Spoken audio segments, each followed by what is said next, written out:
Christmas. Well, a lot of our church family is traveling, but I know that we probably have some people visiting, and so just a warm welcome to Washington, D.C., and thrilled that you're here this weekend as we continue our series, Let There Be Light. If you have a Bible, you can turn to Matthew, the 2nd chapter. We'll get there in just a moment. A quarter century ago, Robert Fulghum wrote a little book with a long title, Everything I Need to Know I Learned in Kindergarten. He shared some simple truisms like don't hit people, put things back where you found them, don't take things that aren't yours, say you're sorry when you hurt somebody, wash your hands before you eat, and flush. Pretty basic, but pretty important stuff. I want to borrow Fulgham's title and adapt it just a little bit. Everything I Need to Know I Learned from the Wise Men. I want to share some thoughts about the Christmas story this weekend. Simple thoughts, but in my experience, game changers. Matthew chapter 2, verse 1. Now, when Jesus was born in Bethlehem in Judea, in the days of Herod the king, behold, there came wise men from the east to Jerusalem, saying, where is he that is born King of the Jews? For we have seen his star in the east and are come to worship him. It says they came from the east. And if you aren't careful, you read right past that. I bet some of you came from the east and the west and the north and the south. But in the first century, the average person never traveled outside a 30-mile radius of their birthplace. Now, we aren't sure exactly what east refers to. Some would say southern Arabia because frankincense and myrrh were native to that part of the world. Others would argue that the wise men may have been part of the Jewish remnant that remained in Babylon after the Babylonian captivity. Either way, best guess is that they traveled about 1,000 miles round trip to Bethlehem, which is pretty amazing for the first century. And of course, they did so on camelback. Here's my point. And if you're taking notes, you can jot this down. Wise men, wise women go out of their way to seek God and serve others. Here's what's amazing to me. Bethlehem is only about 6 miles from Jerusalem, and that's a 2-hour walk tops. The Jewish religious leaders knew, based on Micah's prophecy, that the Messiah would be born in the city of David, but they aren't willing to take 2 hours out of their schedule to check this out. They aren't willing to walk 6 miles out of their way to see if the prophecy has been fulfilled. And then you flip the script, and here are these wise men from the east who are willing to follow a star to Timbuktu. And because they're willing to go out of their way, they make the greatest discovery of their lives. They are the first to worship the Messiah. I think there are a lot of people who are willing to follow Christ to the point of inconvenience, but no further. We want God to serve our purposes. We want God to get on our timeline. We want God to do it our way. Unfortunately, it doesn't work that way. Now, there is a promise in Hebrews 11:6, and it says, God is a rewarder of those who earnestly seek him. Would you be honest this weekend? Are you seeking God? And if you are you seeking him first? Jesus said, seek first the kingdom of heaven and his righteousness, and all these things will be added unto you. I think we get this backwards. We want God to add all these things unto us.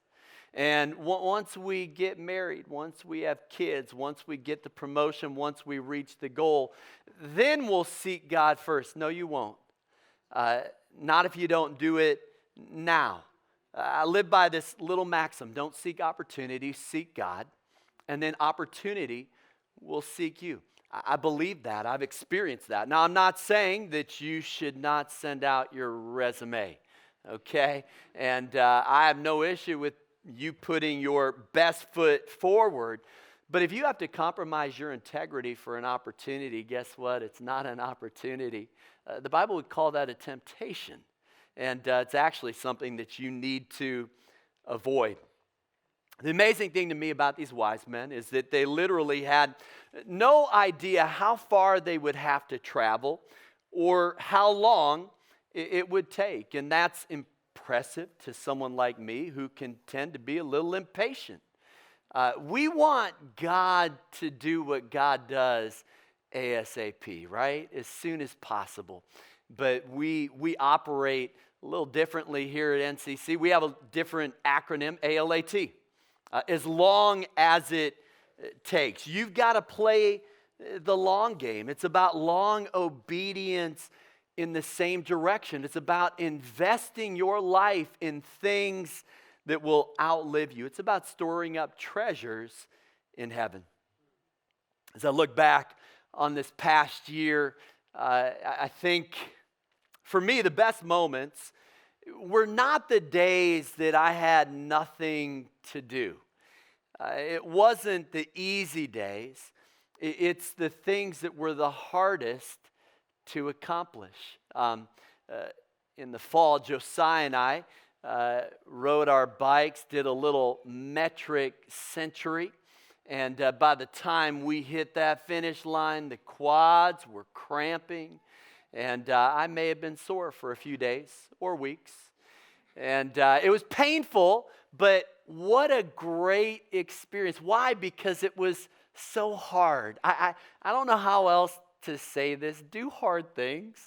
Like, I just don't think if the Messiah had been right around the corner, I'm not sure that this story reads the same way. I mean, what makes it so remarkable is here are some people who are willing to go out of their way to seek God and to serve others.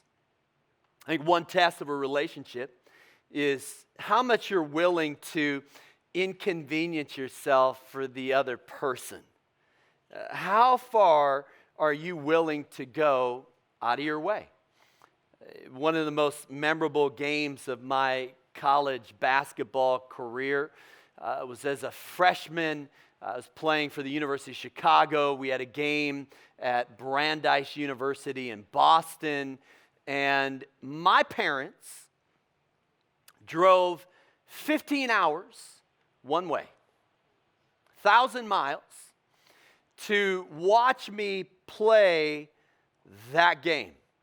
And then they had to turn around and drive through the night another 15 hours and 1,000 miles to get back home. I wish I could tell you that I scored a career high. The reality is I played 5 minutes. I was so ticked off at my coach. Are you kidding me?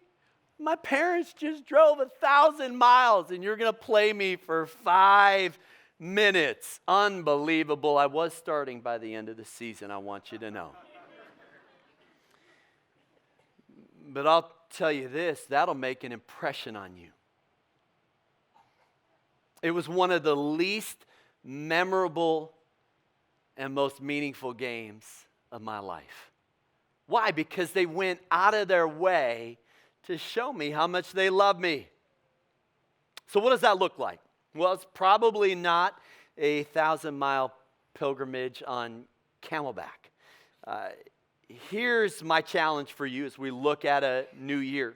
Look for opportunities to inconvenience yourself for the cause of Christ. What does that look like? Well, it probably looks like our 25 mission trips. You are not going to find a trip that's convenient. No matter what trip you choose, you will have to take time off of work. And you're going to have to raise a budget to go on that trip. And that's what's so great about it, because it's going to get you about 1,000 miles outside your comfort zone. And it's not just about being a blessing to the people we serve. It's about the way that God changes our perspective in those kinds of moments. I think it looks like volunteering for a ministry. It takes about 400 people to pull off a weekend at National Community Church across our 7 campuses. That's a pretty heavy lift. And you know what it is? I think it's hundreds of people who have made a decision that they're going to get up early on Sunday morning, that they're going to set their alarm on Sunday morning, get up early to serve. That is absolutely inconvenient. And so thank you to those of you who serve. And I can't think of a better way to grow than to put myself in an uncomfortable, inconvenient situation. I think it's mentoring at the Dream Center. I think something like 16,000 hours were donated to the DC Dream Center this year. How amazing is that? And that's making a difference in the lives of hundreds of kids. I think it's those who mentor. We mentored 258 freshmen of the city this year who were new to this city, trying to adjust to life here in DC. And you know what? You said, I'm going to inconvenience myself, and I'm going to serve in a way that makes a difference. I think it's setting your alarm and getting up a little bit earlier to spend time in God's Word or to spend time in prayer. A few months ago, had breakfast with a member of the Senate, and it has been it's been an intense year on Capitol Hill, to say the least. But this senator shared something that was so encouraging to me. There is a tradition that goes back to World War II of a bipartisan prayer group that meets on Wednesday mornings. And the senator said, it's much harder to stab someone in the back when you've prayed for them in the morning. But I think what I found impressive was I know how crazy that senator's schedule must be. He doesn't have time to go to a weekly prayer meeting. But you know what? Makes the time, does something that's a little bit inconvenient. And I have a hunch that if we inconvenience ourselves in that way, that it will advance God's kingdom. The distance to which you're willing to travel, the lengths to which you're willing to go, tells me how much you love someone or something. Now, sometimes when I am sermon prepping, I'll have funny flashbacks, things I haven't thought of in years, and then you usually get to hear them. So I'm thinking about going out of your way, and the craziest memory comes to mind. When I was in high school, you get your driver's license, and then it's fun to drive places. And so we found this little Mexican restaurant, El Farol, and it was about a 30-minute drive from Naperville, kind of in towards the city of Chicago and Summit. And oh man, they had these football-sized burritos that were amazing until about an hour after you ate them. And we would make this drive all the time. But one of my friends, after we all eventually went off to college, one of my friends became a sort of a folk hero amongst us. He went to the University of Illinois. It's in central Illinois, I think Bloomington. And one night around midnight, he got a craving for a football-sized burrito. And so he got in his car and he drove. I actually Google mapped it. He drove 142.6 miles one way. He ate, and this is part of this is what even made it more epic, ate 2 football-sized burritos. I mean, wow, if I had a hat on, I would take it off right now. And then drove 142.6 miles back to campus. So what I'm getting at is when I say that my friend loved El Farol, you can't argue with it, can you? You cannot, because of the distance he traveled. In the Sermon on the Mount, Jesus said, if anyone forces you to go 1 mile, go with them the 2nd mile. But the context here is the key. The Jewish people were under Roman rule. It's why Mary and Joseph had to return to Bethlehem to pay taxes to the Roman government.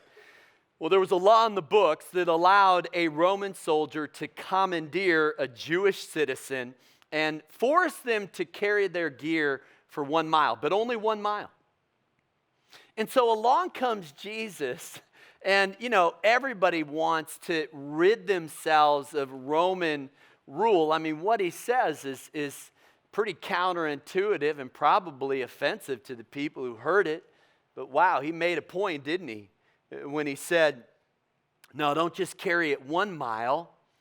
Go with them the 2nd mile. In other words, Jesus is telling them to go the extra mile, not for a friend, not for a family member, but for an enemy. I don't know, it just seems to me like we can talk about loving our enemies, but when the rubber hits the road, it probably looks like this. It probably looks like going the extra mile. And so wise men, wise women, go out of their way to seek God and to serve others. I think it's as simple as that. Let me share one more thought. Wise men come bearing gifts. I'll pick up the story in verse 9. It says, when they had heard the king, they departed, and lo, the star which they saw in the east went before them till it came and stood over where the young child was. And when they saw the star, they rejoiced with exceeding great joy. I always like picking the King James around Christmas. It just reads a little differently. We don't generally walk around, are you experiencing exceeding great joy? But I like it because there's kind of this double emphasis. Can I just ask the question, how's your joy meter? Joy is not getting what you want. It is appreciating what you have. And I pray that the joy of the Lord would be your strength. Verse 11, and when they were come into the house, they saw the young child with Mary his mother and fell down and worshipped him.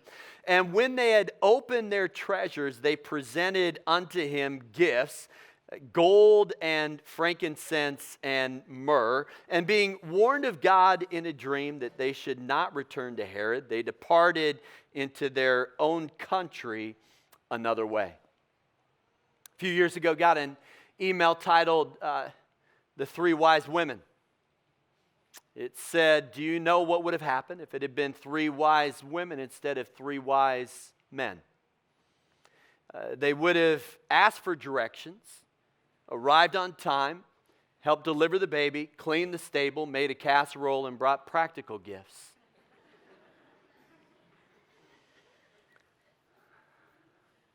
I mean, these gifts are interesting, right? Like, not exactly what kids ask for. I mean, get the kid a ancient Jewish action figure, right?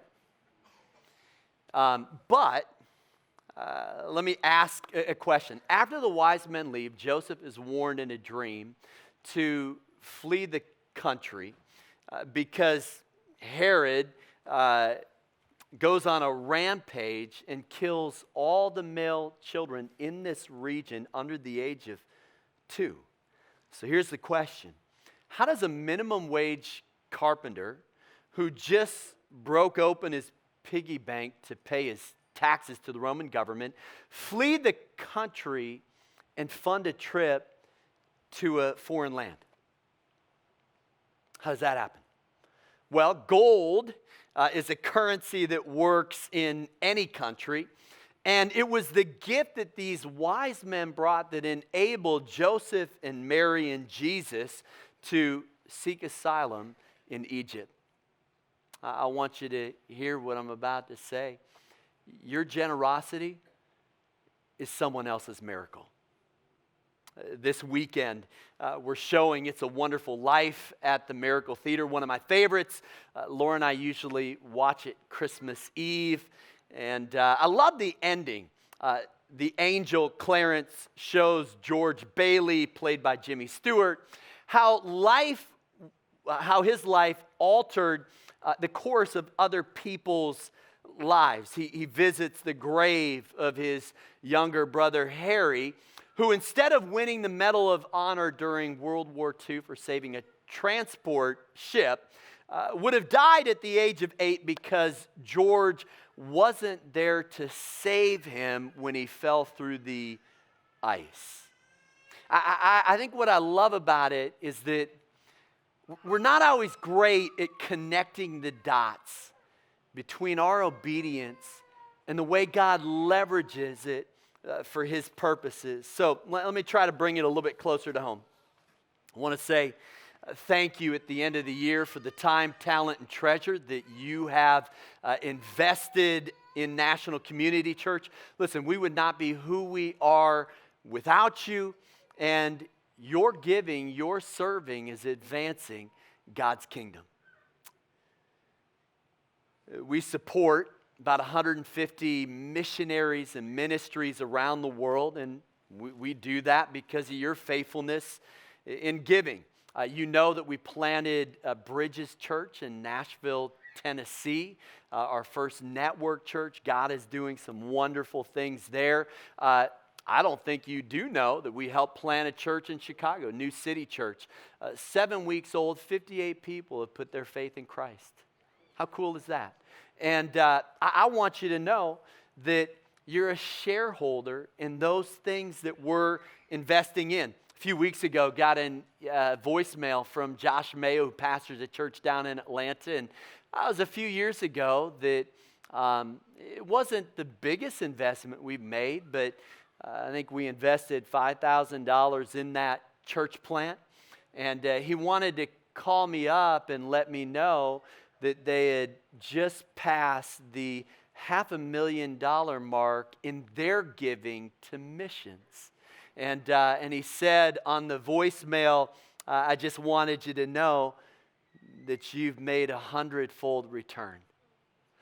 You see, I think we need to connect the dots that our generosity, when we invest in others, listen, there's a domino effect, and God's kingdom advances through it.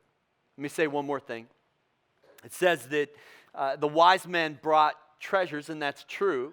But I think part of the gift was the time and energy that it took to get there, right? And I think in the same sense, when we give, when we bring our treasure to God, it's not just money that we're putting in the offering. You traded time and talent for that treasure. And so I've never seen anybody put themselves in one of those popcorn buckets. Wouldn't fit too well. But that's what we're doing. We're putting a piece of ourselves because we're investing ourselves in what God is doing. Let me close with this. A few years ago, someone set up a meeting with me. It wasn't my birthday. It was not Christmas. You've heard me share this story. But they presented me with a gift. And honestly, I was a little confused. Wasn't accustomed to someone just giving me a gift for no reason at all. And I think I had a little bewildered look on my face. And so the person I was meeting with said, "Wise men come bearing gifts." And it's become a way of life for me. It's so fun. Wherever I go, I try to put a bewildered look on people's faces by giving gifts for really no reason at all other than I think wise men, wise women come bearing gifts. You know, Proverbs 11:24 says, "The world of the generous gets larger and larger. The world of the stingy gets smaller and smaller." In his book, Give and Take, Adam Grant talks about givers and takers and matchers. Takers, well, they're the hero of their own story. They think it's all about them, it's all for them. Adam Grant says takers have a distinctive signature. They like to get more than they give. They tilt reciprocity in their own favor, putting their interests ahead of others' needs. Listen, for a taker, life is a zero-sum game.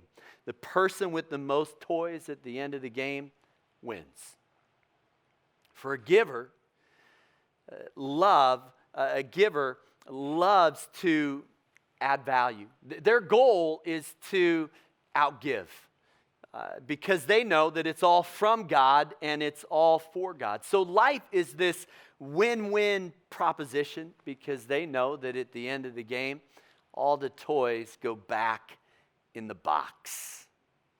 Listen, as we approach Christmas and a new year, just a couple of simple reminders. Wise men, wise women, they go out of their way to seek God and serve others.